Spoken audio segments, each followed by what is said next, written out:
Welcome to We Genius Minds podcast, coming to you from the future in the midst of these crucial times of change. I am Paulina Amador, your host, director, and producer of Evolution: The Genius Equation, a groundbreaking documentary. I invite you to watch my film at our website, wegeniusminds.com, presenting revolutionary scientists, best-selling authors, and futurists. Today's guest is renowned physicist Dr. Michio Kaku. In this first episode of our cutting-edge conversation, we get into some very interesting areas regarding our current world events, the holy grail of nanotechnology, and how nanobots can be used in the manufacturing of new viruses. Is Big Pharma playing God? Professor Michio Kaku, you have suggested that nanobots already live among us. What's the holy grail of nanotechnology? Nanotechnology is the ability to move individual atoms to create atomic machines. But what's the end goal? What's the holy grail of nanotechnology? It's to create a nanobot. A nanobot is a molecular robot.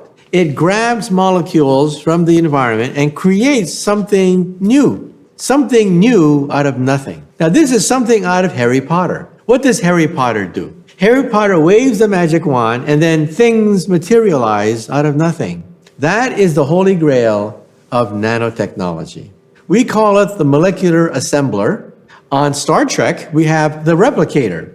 You simply ask for something and it creates it molecule for molecule. Now, you may say to yourself, bah, humbug, that's impossible. I mean, that's way beyond the laws of physics. No, it actually exists. A nanobot actually exists today, created by Mother Nature. Mother Nature is a master of nanotechnology. Why am I here today? I'm here today because Mother Nature is the grand master of nanotechnology. Mother Nature has created a nanobot. It's called the ribosome. If I have a DNA molecule, the DNA molecule unravels and then creates a copy of itself, and therefore we have two DNA molecules. That means molecule for molecule, something edited that DNA. Something cut that DNA, grabbed something, and put it there. Why? That's a nanobot. And Mother Nature has created one. It's called a ribosome. So a ribosome is in some sense like an editor. It can cut, paste, rearrange things, and begin the process of creating a duplicate of a DNA molecule. And that's why we have children. That's why we have people. From one person, we can create two. And so Mother Nature has already created a nanobot. Now, we cannot do that with our technology. I think that perhaps in 100, 200 years, there's no law of physics preventing us from creating the molecular assembler, the replicator, the nanobot machine. Mother Nature has already done it. Why reinvent the wheel? The wheel has already been invented. Why not simply copy Mother Nature? And that's what nanotechnologists are doing now. We're trying to learn from the past. 3 billion years ago, Mother Nature already solved the problem of the nanobot. How is the rapid advancement of nanotechnology impacting us? It seems to me that if we're not mindful of the intent behind this science, we risk very serious consequences for humanity. Some people say, with certain justification, that we have to be careful because we're playing God. And we're playing the part of a God that can control life, that can create new life forms. And we have to be careful because we don't have the wisdom of Solomon to go with it. We have all this technology, but we don't have the wisdom to control it.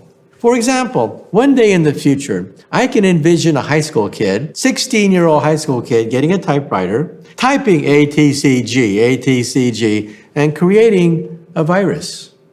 This is well within our possibility, that a high school kid will be able to simply type on a typewriter and create a DNA molecule.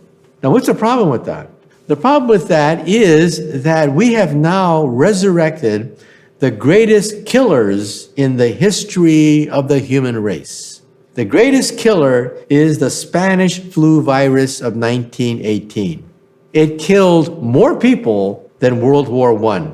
It was this horrible Spanish flu virus that killed within a matter of days, and scientists were able to dig the graves of these corpses and extract the genome, extract the virus and its genetic composition. And what do they do with it? They put it on the web. On your cell phone, you can dial Spanish flu 1918 and download the entire genome of the greatest killer in the history of humanity. And someday, some high school kid will say, I had nothing to do this afternoon. Let's resurrect some virus. I think we have to be very careful. Now, of course, we're not there yet, but there's no law of biology that prevents us from doing that. That's how fast this technology is moving. So I personally think it was a bad idea, because one day we'll also sequence smallpox and all the other great killers of antiquity and put them on the web, and somebody may resurrect these things. So we have to be careful.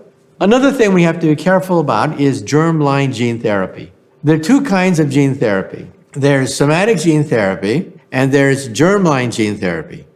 Somatic gene therapy is not so controversial.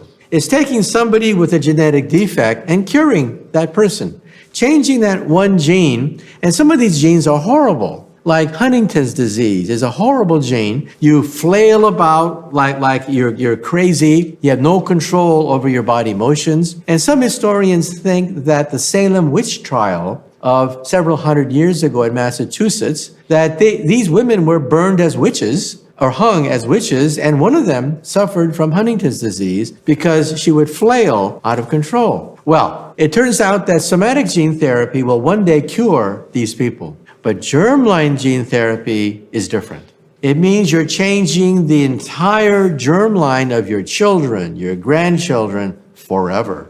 That you are forever banishing this gene and editing it out of your genome. So we have to be careful, because some genes actually have a good side effect rather than a negative side effect. For example, sickle cell anemia. Sickle cell anemia affects African Americans that have a genetic link back to Africa. We used to think that sickle cell anemia, a horrible blood disease, very painful, was bad. So let's eliminate it. But then it turns out that in Africa, we have diseases there, and it turns out the sickle cell anemia gene gives you some immunity to malaria. And so we have to be very careful. We have to study that gene, find out what kind of benefit it has, as well as creating misshapen blood cells, which cause horrible pain in the victim. So we have to be careful with germline gene therapy.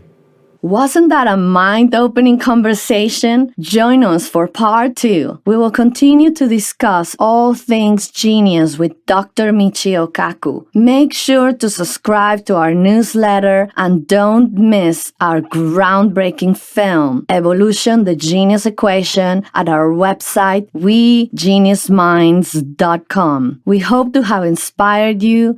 Thank you for listening. Stay tuned for our next episode.